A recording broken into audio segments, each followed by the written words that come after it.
Uma das razões pelas quais é espetacular viajar é as pessoas que nós podemos conhecer ou as cidades lindíssimas que nós podemos ver. Mas nunca tivemos aqui na Metamorfose alguém a falar especificamente daquela beleza natural que é o safari. Então hoje vamos ter connosco o Arthur. Olá, Arthur. Que é, digamos, tão especialista quanto alguém pode ser sem ter que tirar um curso de ranger em safaris, neste caso em específico na Tanzânia. Fiquem por aí, vão curtir.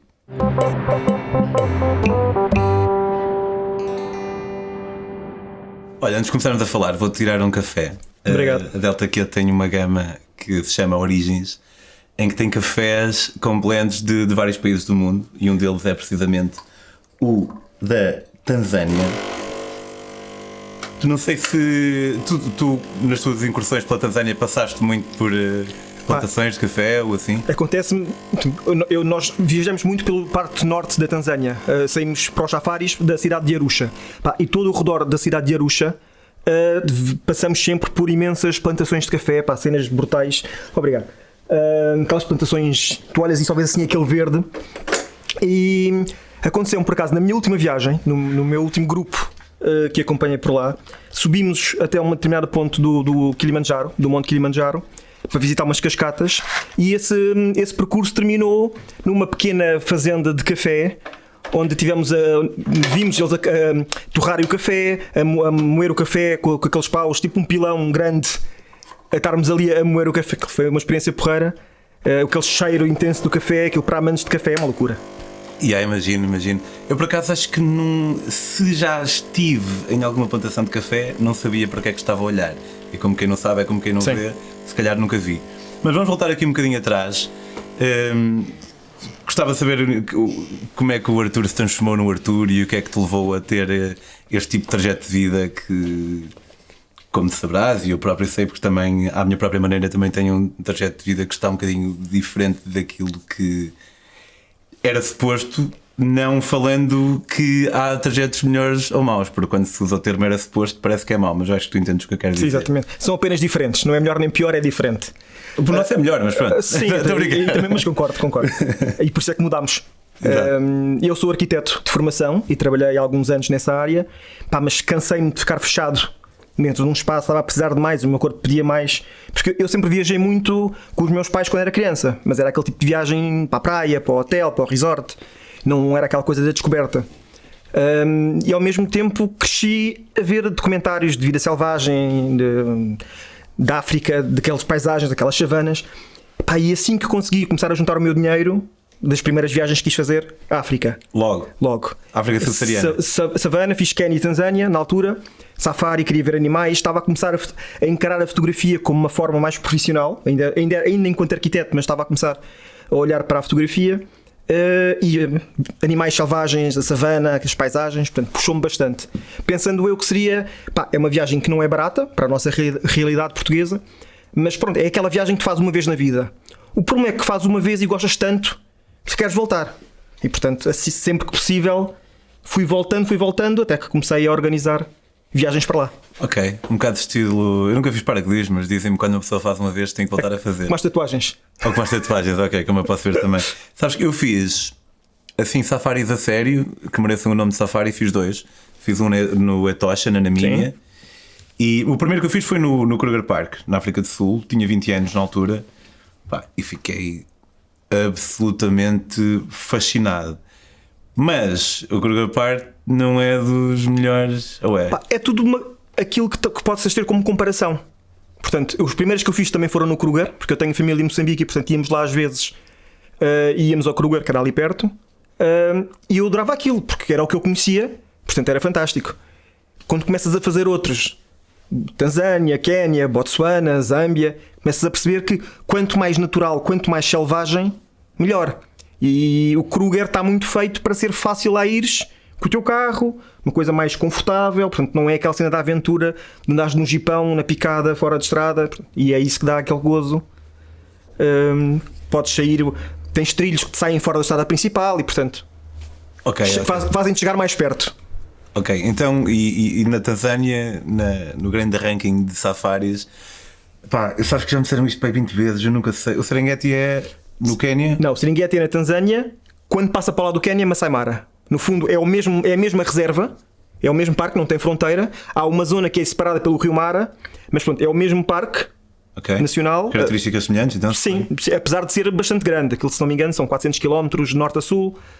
Portanto, há zonas com mais rochas, há zonas com mais árvores, mas portanto, aliás, a própria palavra Serengeti quer dizer em linguagem Maasai planície sem fim, porque de facto é aquilo que nós vemos quando lá estamos, olhamos e vemos aquela planície só com a acaciazinha lá perdida no meio, aquela imagem típica que temos na cabeça quando pensamos em safari. Tipo a Rei Leão. Exatamente.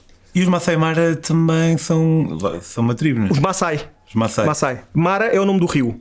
É o tal rio que separa parte do Serengeti e do Masai Mara, é o rio Mara. Portanto, e Maasai é a tribo que é originária mais de cima, se não me engano, das zonas da Etiópia, mas que foi descendo, é uma tribo nómada, foi descendo, são criadores de gado, e nos últimos anos já se estabeleceram em zonas periféricas aos parques, porque quando decidiram fechar, não é fronteira porque nada é cercado, não há fronteiras nenhumas ali, mas quando decidiram limitar o que é que seria o Serengeti, o que é que seria Masai Mara ou Tarangire, portanto, os parques naturais, eles pediram, entre aspas, expulsaram as tribos que lá viviam, até por questões de segurança, para não haver aquele contacto tão imediato com pessoas ou com o gado. Portanto, puseram essas pessoas em redor dos parques nacionais, onde também há animais selvagens, porque o leão não sabe que o parque acaba aqui e termina ali. Claro. Não há nada que separe. Há um pórtico, mas depois não há um muro. Portanto, os Maasai são uma tribo que se vê muito, também gosto imenso de os visitar, fotografá-los. Lá no... Sim. Porque também já há uma coisa um bocado turística. Portanto, na estrada que tu fazes de Arusha, que é a tal cidade de onde para onde partimos para os safaris, quando estamos a chegar às zonas dos parques, vemos muitas bumas. Buma, que é aquele cercado com os arbustos, com os picos, e depois lá dentro tem as casinhas deles. Mas já são muito para o turista. Portanto, ele já vês quase sempre um à beira da estrada a chamar para ir visitar a buma deles. Tu dirias que é um bocado, não sei se estás familiarizado ali com a Zimba, a tribo no norte da Namíbia, sul de Angola, e eu já vi 3 ou 4 quando estava ali na zona do Lubango, mas portanto não é que seja, estou longe de ser um especialista, mas falaram-me da maneira como aquilo acaba por estar já explorado pelo turismo de uma forma que retira alguma autenticidade à coisa. E eu acho que é inevitável. E essa zona aí dos Maasai dirias que... Eu acho que é inevitável. É assim, não quer dizer que se nós turistas, se não estivéssemos lá, eles não continuassem a viver com os seus panos coloridos vestidos e com os colares e com isso tudo. Acontece na mesma, porque eles estão assim vestidos mesmo nos sítios que não são turísticos. Portanto, aquilo é a vida deles. Continuam a ser criadores de gado, continuam a alimentar-se de farinhas, e especialmente do leite e do sangue do gado, principalmente de cabras. Sangue para salsichas e assim? Ou... Não. Bebem direto. Não há produção de alimento. Mas bebem sangue? Sim. Oh. Sim, é uma coisa que eles fazem sempre questão, quer provar. Se calhar não, hoje não. Acabei de comer agora, portanto. Se não comer, não? Sim, não, mas vê-se mesmo. Eles põem a fita à volta do pescoço, fazem saltar a veia e depois com uma setazinha disparam. O animal basicamente não sente, não é uma coisa. Não estão a fazer mal ao animal. Mas sim, isso depois é parte da alimentação deles. Que eles não comem a carne só em cerimónias festivas, ou quando, lembro-me uma vez de visitar uma tribo em que os homens tinham assim à parte, portanto fora da buma, tinham assim à parte num outro cercado pequenino, chamaram-nos lá e estavam a comer carne. Então explicaram que tinha sido uma hiena que tinha morto uma pequena cabra, e portanto eles conseguiram enxutar a hiena e ficaram eles com a cabra, e portanto já que estava morta podiam comer, mas eles por norma não matam para comer. Porque tem algum grau de divino? Não, eu acho que é mesmo questões de hábito. Se eles matarem as cabras, acabam por perder depois o leite e o sangue e isso tudo. Portanto, o que eles querem é ter os animais de forma sustentável. Eles não sei se não é essa tribo que tem um bocado a ideia de que o objetivo deles no planeta Terra é angariar o maior número de vacas possível.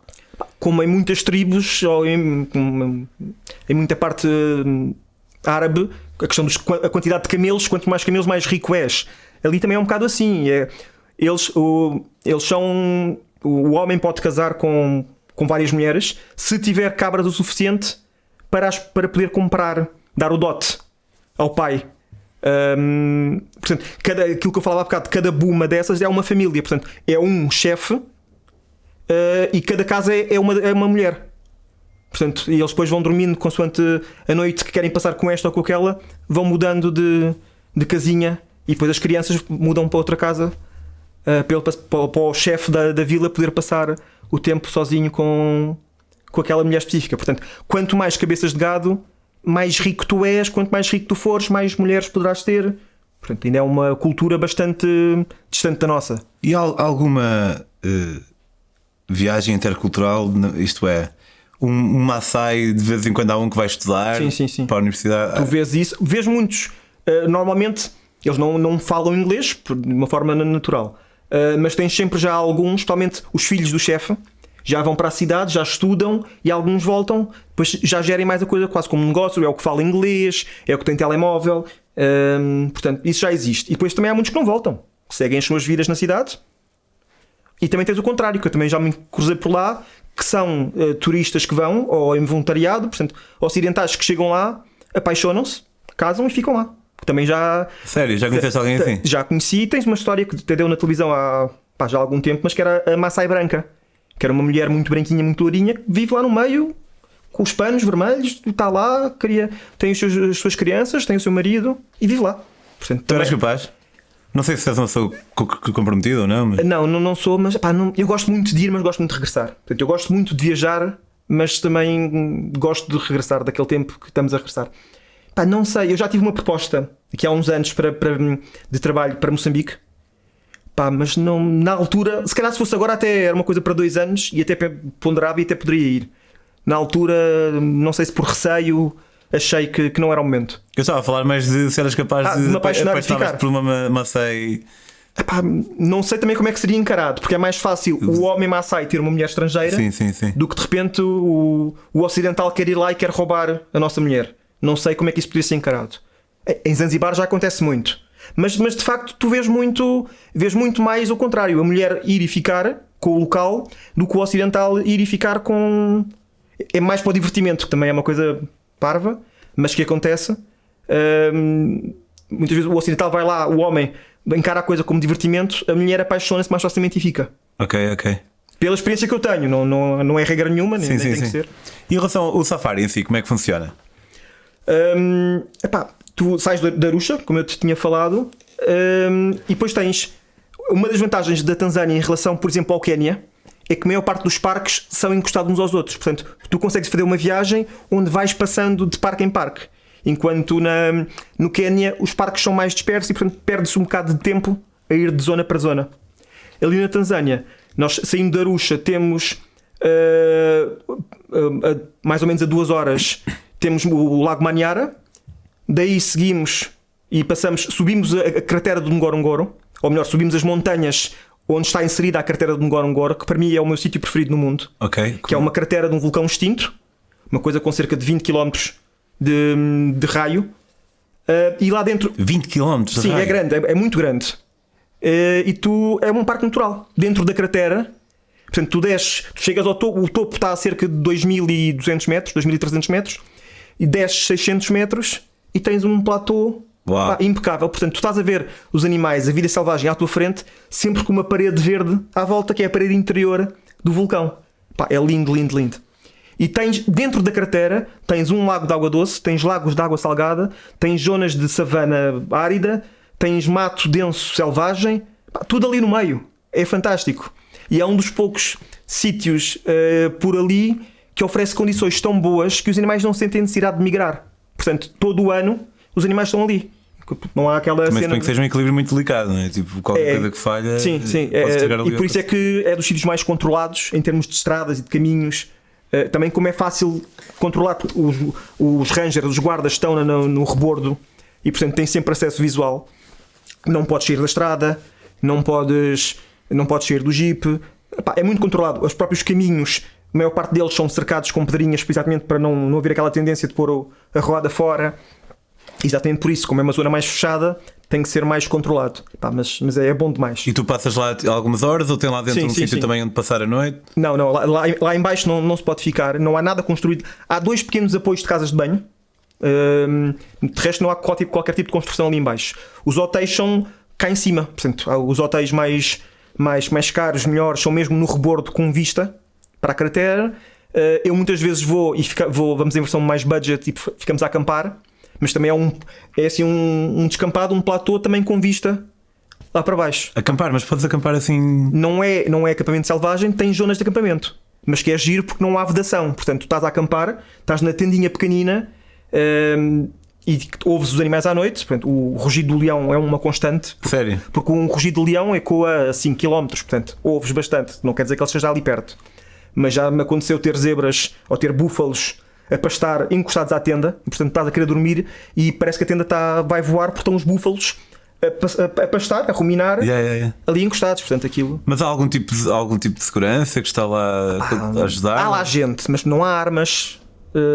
Por acaso nessa zona no superior na cratera já aconteceu um elefante subir à zona das tendas. E o pessoal, em vez de ficar calado a ver o elefante passar e a admirar aquilo, não era uns com medo, mas aquela excitação do elefante ali. O elefante começou-se a exaltar um bocado e eles tiveram que dar 2 disparos para o ar para o elefante se assustar e fugir. Mas no fundo, quem está mal ali não são os animais, somos nós. Claro. Portanto, não há. É sempre aquela coisa de que não é seguro, mas estás no meio da savana sem vedação. Agora, nesta zona não há grandes histórias de acidentes ou de ataques, não há grande conhecimento disso. Isso acontece mais nessas tais zonas onde o pessoal vai em self-drive e, portanto, o pessoal não sabe respeitar os animais, o pessoal acampa onde quer, no Kruger ou no Etosha, portanto, em zonas onde podes ir no teu carro. Aqui é tão caro tu fazeres um self-drive ali dentro que te sai mais barato, e é isso que eles querem, tu contratares uma operadora com um driver e ires com eles. E é exatamente isso que eles querem, porque o driver tem um curso específico para estar ali, para saber reagir se acontecer alguma coisa, para saber prever o comportamento dos animais, esse tipo de cenas. E portanto, é sempre bom estar lá com quem conhece mais. E eu, como também já vou tantas vezes, era aquilo que tu dizias no início, eu não sou nenhum ranger, não tenho nenhum curso, mas com a experiência nós vamos ganhando algum conhecimento. E, portanto, identificar os animais já é uma coisa mais ou menos fácil. Agora, o mais complicado, e eu também já começo a ter essa noção, é identificar os comportamentos dos animais. É perceber que se o leão, que passa 80% do dia deitado a dormir, mas que se está a meio do dia a dormir em cima de uma rocha, e se estiver muito calor, nós sabemos que não vai ficar ali muito tempo, porque vai aquecer muito e ele vai ter que descer. E portanto podemos às vezes ficar lá e perder, entre aspas, meia hora a ver aquele leão, porque sabemos que ele vai descer. Sim. Agora, se chegarmos ao início da manhã e vermos um leopardo na árvore, muito dificilmente ele se vai mexer nas próximas horas. Portanto, ok, pode ser engraçado estar a ver o leopardo na árvore, mas não vai acontecer ali nada. E vê-se um leopardo na árvore, com frequência? Sim. Com frequência relativa. O leopardo continua a ser dos mais esquivos. Não se vê leões vê-se muitos. Leopardo não se vê tanto. Isso é uma das diferenças, se calhar, porque eu na Namíbia, no Etosha, da segunda vez vi umas leoas ao longe. Sim. E no Kruger vi leões super longe, com o zoom máximo da máquina, continuava a ser ali um pontinho. E se calhar é uma diferença. Em contrapartida, nesta zona tens muitos rinocerontes e aqui na Tanzânia quase não os vês. Eu lembro-me de ver em Etosha, quando estás lá em Okaquejo, estás naqueles waterholes, vês sempre muitos rinocerontes a irem lá. E ali no Ngorongoro, na cratera, há cerca de 12 rinocerontes, mas como tu não podes ir fora de estrada e não há assim tantas estradas, é uma questão de sorte de eles estarem mais perto ou mais longe. No Serengeti é muito, muito raro ver rinocerontes. Leopardo já vês mais. Depois elefantes e gazelas e zebras e gnus, isso. Às centenas. Ok. Então, tu acampas naquela zona passível do pessoal acampar. Sim. É uma viagem de quantos dias, mais ou menos, geralmente? É assim, eu por mim ficava lá um mês. E depende muito das pessoas. Já tive pessoas que veem uma família de leões e de manhã à tarde passamos por outra família de leões. Leões já vimos. Podemos seguir para tentar ver outra coisa. Eu por mim ficava lá dias e dias a seguir aqueles leões. Portanto, é mesmo uma questão de paixão e de gosto. Até porque, não sendo uma viagem barata, eu acho que só a faz mesmo quem gosta muito, quem quer mesmo muito ver. Eu acho que o mínimo, este programa que eu faço, pelo menos 4 ou 5 dias de safari. Pelo menos. Não é muito. Uau! Mas como nós cá não se consegue tirar grandes férias, e também, logicamente, quantos mais dias, mais caro fica. Eu inicialmente tinha um programa para 7 dias de safari e tive que reduzir. Mas menos que isso, pá, não justifica.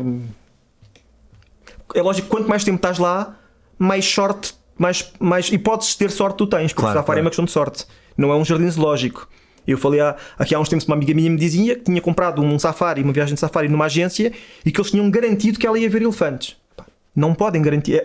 É lógico que os vamos ver, porque há muitos, mas não podem garantir porque nós não sabemos. Pode acontecer, e isso foi uma coisa que até descobri recentemente, quando temos aquela migração dos gnus, de 2 milhões de gnus que atravessam o Serengeti e atravessam o rio Mara para o lado de Masai Mara, portanto, que é um dos espetáculos mais fantásticos de ver na natureza, a migração de gnus com algumas zebras também. São cerca de 2 milhões de gnus e 800 mil zebras. Algumas. Eu percebi-me que quando até foi do lado do Quénia, estava em Masai Mara, pá, e não vimos elefantes naquela viagem. E o guia explicou-nos que na altura em que estão cá os gnus, os elefantes afastam-se por causa do barulho. Porque estão constantemente no e isto, 2 milhões de animais a fazerem este barulho o dia todo, pá, dá cabo da cabeça de qualquer um, e o elefante não prefere afastar-se. Portanto, até pode calhar numa altura em que nós vamos fazer um safari numa zona onde está a passar a migração, não vemos elefantes. Pode acontecer, apesar de haver muitos, centenas de milhares de elefantes também por ali. Tens ideia da situação em que sentiste um bocadinho mais medo e da situação mais bonita que presenciaste? Posso dizer que já tivemos, por exemplo, uma cena que tem tanto de bom como de mau, que foi num dia de muito calor, nós estávamos a ver uns leões e de repente um dos leões levanta-se e vem-se deitar à sombra do nosso jipe com a cabeça encostada no jipe. Pá, isso, por muito fantástico que seja, também até que ponto é que nós já estamos ali, já estão tão habituados à nossa presença ali, que também já começa a ser um bocadinho intrusivo. Ou outra situação que vimos, que estávamos a acompanhar uma leoparda fêmea com uma cria e que estavam na rocha, e portanto tinham alguma distância e a cria não saía da rocha, mas a mãe desceu para vir caçar. E tinhas leopardo, sendo um animal raro, que cria mais entusiasmo a quem está a o ver. Portanto, às tantas tinhas ali 30, 40 carros à volta e a leoparda ia para um lado, os carros iam todos atrás, ela sentiu-se com medo e voltou para a rocha, portanto não caçou. Ok. Portanto, é mais um dia ou mais umas horas que ela não tenta caçar, a cria fica sem comida. Há sempre esse lado mau. Há de haver um equilíbrio, não é? Também Sim, há de haver um limite sim. de pessoas que o parque admite também. Sim, mas lá está, o parque é tão grande que depois os carros pode ser muita zona vazia e depois estarem todos no mesmo sítio. Mas também essa questão do equilíbrio é importante, porque quando se pensou agora que por causa do Covid, que não estava a viajar e não estava a haver turistas lá, pá, porreiros, os animais vão conseguir descansar um bocado. Foi o oposto. Porque não havendo turistas, não houve dinheiro a entrar, eles tiveram que reduzir nos rangers, nos guardas, não havendo carros lá a circundar, os caçadores furtivos voltaram a entrar. Para marfim e outras coisas, talvez? Pele dos animais, portanto, houve essa. Se por um lado era bom não haver turistas, porque os animais estavam sossegados, não havendo turistas, não havendo gente lá dentro, não havia ninguém para controlar os caçadores furtivos. Pois. Não aconteceu tanto nesta zona norte do Serengeti, mas aconteceu muito por toda a zona africana de safari, aconteceu isso. Pois é, que nós acabamos por imiscuir-nos um bocado no ambiente deles e depois acaba por ser necessário haver a nota a entrar para poder proibir. É importante também. E o pagamento que tu fazes, o parque fee que tu fazes na Tanzânia é caro para fazer um safari na Tanzânia, e por isso é que também as viagens acabam por ser caras. Mas percebe-se que esse dinheiro que estás a pagar não é. É lógico que alguém vai enriquecer um bocadinho com aquilo, mas é muito para reinvestir no parque. Em apoios, em cursos, em formação dos rangers, dos guias, portanto, em cientistas. Das poucas coisas que tens construídas, enquanto na carteira não existe mesmo nada construído lá em baixo, no Serengeti, como é uma área muito grande, já tens construído mesmo, se calhar tens 2 ou 3 hotéis, tens a casa de apoio dos cientistas, dos biólogos que estão lá a fazer a investigação, e tens mais um ou outro apoio, tens um pequeno museu, que tem a casa os escritórios do pessoal que faz os passeios de balão, que é uma cena fantástica também de se fazer por lá.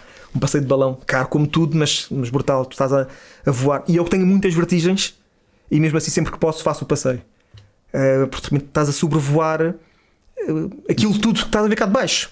Não tens essa noção. Fazes com uma corda, ou isto é? Não, o balão sai mesmo. Sai mesmo? É cerca de uma hora e meia de voo. e que depois termina com um mega pequeno almoço assim, no meio da savana, no meio do nada, para onde o vento levar o balão, é lógico que é controlado, mas nunca é certo, vão sempre alguns carros de apoio por baixo, e quando virem que o balão vai começar a pousar, começam a preparar nessa zona um mega pequeno almoço ali assim no meio da savana. E não, já aconteceu, estávamos ali no pequeno almoço e de repente há uns elefantes a passar à nossa frente e, espetáculo. É brutal. Eu ia perguntar se lá havia passeios de helicóptero, cenas assim. Helicóptero não. Tens Mas um aeródromo. O balão é melhor, não é? Sim, exatamente. Não há barulho, o único barulho que tu ouves é o do fogo e sentes, no meu caso, sinto a careca a queimar um bocado. E é giro porque sais de manhã muito cedo, porque é para já veres o nascer do sol do balão. É brutal. E depois, como saem sempre, dependendo de quantas pessoas se inscreverem para esse dia, cada balão leva 16 pessoas. Normalmente já me aconteceu subirem 2, 3, 4, 5 balões. Consegues ver assim aquela silhueta do balão desenhada com contraluz. É muito bonito. Sabes que eu sondei de balão uma vez na minha vida e foi no Egito, em Luxor, o ano passado. E lembro de olhar à minha volta, havia 14 balões e pensar, isto é das poucas atividades turísticas que quanto mais turistas houver, mais bonito é. Porque é bué bonito ver os outros balões também. Também é perigoso. Quer dizer, todos havia vários. Não, sim, exato. Não estavam ali mesmo ao lado, mas porque geralmente quanto mais turistas tu vês, mais fleiro fica. Eu gosto imenso e depois, lá está, no meu caso, a fotografar, apanhar a sombra do balão quando dois balões se sobrepõem e de repente parece que os balões estão encostados e vês a sombra dos dois balões e até tens umas girafas ali ao lado das sombras. Esse tipo de coisas dá sempre imagens brutais. Porque não é do ar que nós vamos conseguir fazer as fotografias fantásticas aos animais, porque estás mais longe. Claro. Mas se conseguires apanhar esse tipo de situações, ou o ambiente onde de repente vês o rio a serpentear e vês uns hipopótamos numa ponta do rio, é engraçado. É uma experiência enriquecedora, apesar de cara, mas é enriquecedora fazer esse passeio de balão. Espetacular. Estamos quase a terminar, mas queria perguntar sobre a Zanzibar, que é uma ilha, não é? Zanzibar, na verdade, são duas ilhas. É o arquipélago, que é constituído pela ilha de Unguia e Máfia. Mas o vulgo que as pessoas tratam de Zanzibar é a ilha principal. Mas é uma ilha, sabes que eu já faz parte da Tanzânia. Sim, portanto, sim. Mas nós de Arusha, ou de Kilimanjaro, que é a zona norte, é cerca de 1 hora de avião até Zanzibar. Se tivessem de Dar es Salaam, na capital da Tanzânia, são 2 horas de barco. Eles têm uns ferries daqueles grandes, e, portanto podes ir de barco. E é fixe? É assim, tipo... Zanzibar é brutal. É muito bom porque juntas à praia paradisíaca uma cena muito cultural. Portanto, não é aquela as férias de ficares para o ar durante uma semana. Podes ficar se quiseres, mas tens muito mais para conhecer. Para já, se quiseres só praia, uma questão de praia, tens zonas muito distintas ao longo da ilha. Porque só na zona norte, noroeste da ilha, é que tens aquela praia paradisíaca mesmo, de água azulinha, onde podes durante o dia todo dar uns bons mergulhos. O resto da ilha toda é cercado por uma barreira de coral. Portanto, quando está a maré baixa, a água está muito longe. Não consegues ir à água durante a maré baixa. Ok. Mas abre todo um leque, um mundo novo nessa zona. Portanto, eu gosto muito de ficar em Jambiani, na zona centro-sul-este, onde tens imensas plantações de algas.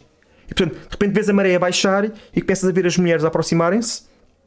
E tens mesmo estacas com linhas e elas fazem plantação de algas para venda maioritariamente para países orientais, a China no topo, para sabonetes, para especiarias, para produtos de beleza, perfumes.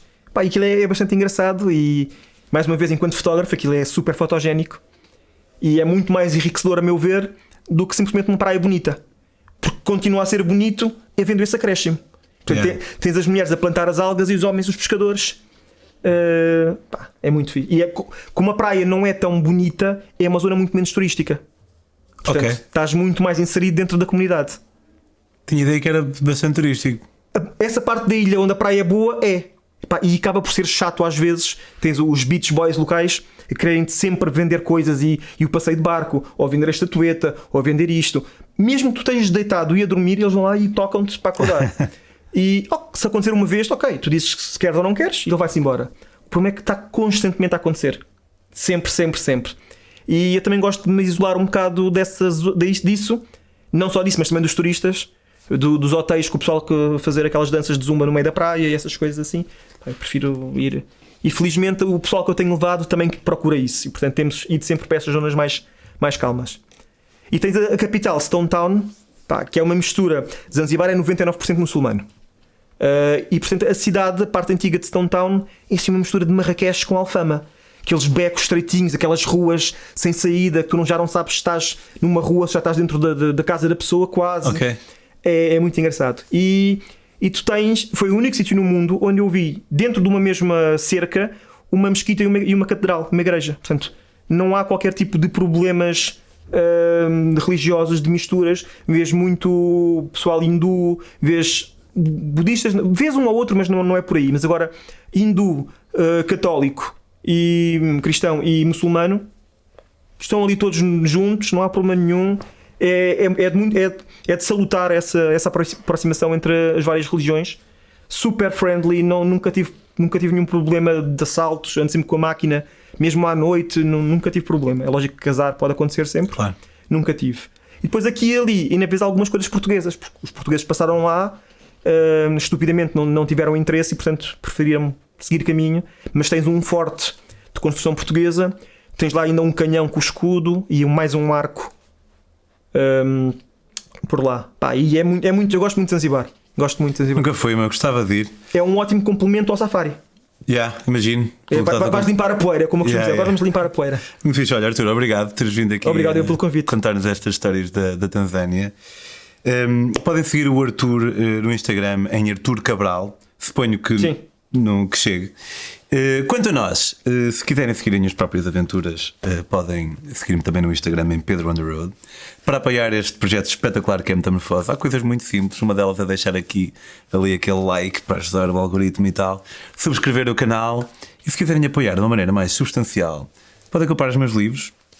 Há um de viagem de Portugal à África Sul bicicleta e outro Panamá, México à boleia e por aí fora. Podem fazê-lo em daquiali.com ou apoiar a Metamorfose no Patreon em patreon.com/metamorfoseambulante.